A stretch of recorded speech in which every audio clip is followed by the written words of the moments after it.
اللہ ولی الذین آمنوا۔ صلی اللہ علیہ وسلم نے جن حالات میں اس نبوت کا بیڑا اٹھایا تھا، اتنی بڑی ذمہ داری جب حضور صلی اللہ علیہ وسلم پر ڈالی گئی اور آپ نے اس پیغام کو دنیا کے کونے کونے پہنچانے کا جب عزم کیا تھا، تو یہ پروگرام بھائی کو آسان کام تھا؟ بہت مشکل کام تھا۔ بڑی مشکل سے، بڑی دعاؤں کے بعد، بڑی قربانیوں کے بعد رات کو اٹھ کر دعائیں مانگی ہیں، تب اللہ نے ان دعاؤں کی لاج رکھی ہے تو آج اسلام ہم تک پہنچا ہے۔ یہ جو دعائیں ہوتی ہیں نا، یہ بڑی ان کی رفتار تیز ہوتی ہے، لیکن رفتار نظر نہیں آتی۔ روحانیت اپنا کام کرتی ہے، آندھی کی طرح، طوفان کی طرح روحانیت نظر نہیں آتی، اندر اندر روحانیت راستہ بناتی ہے۔ حضرت ابا جی رحمۃ اللہ علیہ فرماتے تھے کہ بھائی قرآن اپنی راہ خود نکالتا ہے۔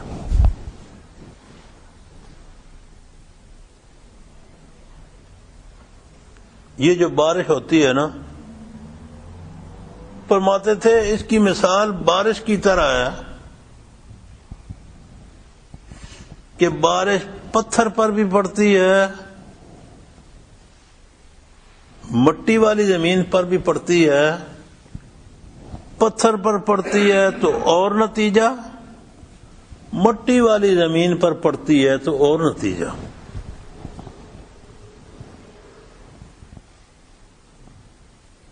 پتھر پر آئی پڑی گئی، ختم ہو گئی، لیکن مٹی والی زمین پر یہ جب بارش پڑتی ہے تو یہ پھر پودے، پھر سبزہ، پھر درخت،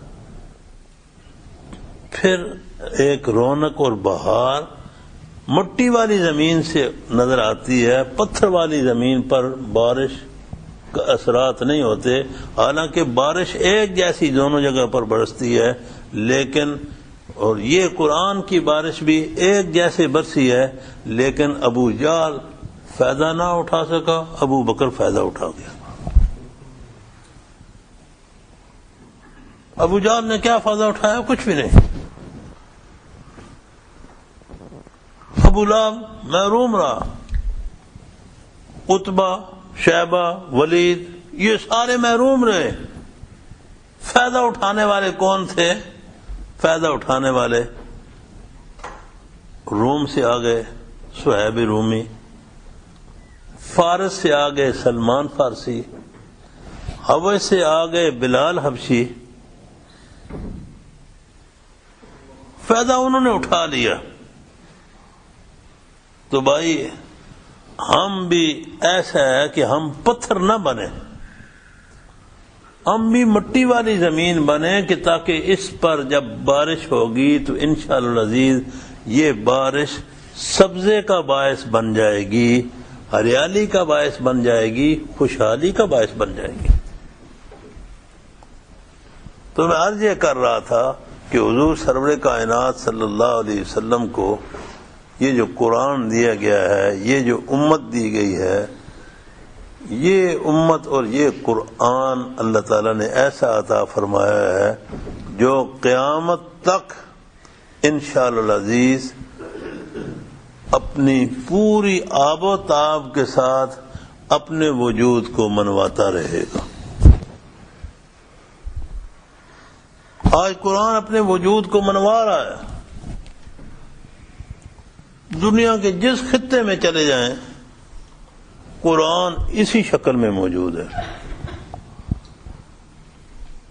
انجیل اس کی مختلف شکلیں، مختلف مضامین،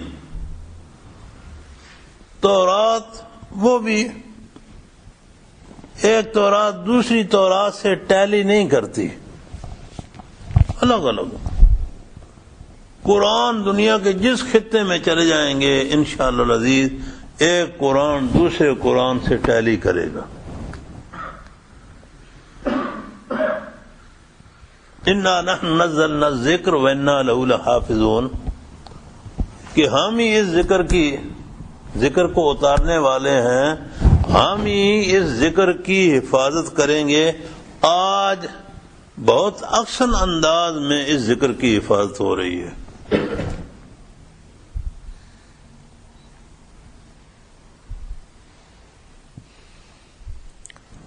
ہر حفاظت کرنے والا اپنے اپنے رنگ میں اس کی حفاظت کر رہا ہے۔ بعض مسلمان اپنے بچوں کو قرآن حفظ کروا رہے ہیں تو اس ذکر کی حفاظت ہو رہی ہے۔ اللہ نے جنہیں مال دیا ہے وہ اپنا مال خرچ کر کے اس ذکر کی حفاظت کر رہے ہیں۔ اللہ نے جن کے دلوں میں اس قرآن کی، رسول اللہ صلی اللہ علیہ وسلم کی محبت ڈالی ہوئی ہے تو وہ حضور صلی اللہ علیہ وسلم کے اسوہ حسنہ کو اپنا کر اس ذکر کی حفاظت کر رہے ہیں۔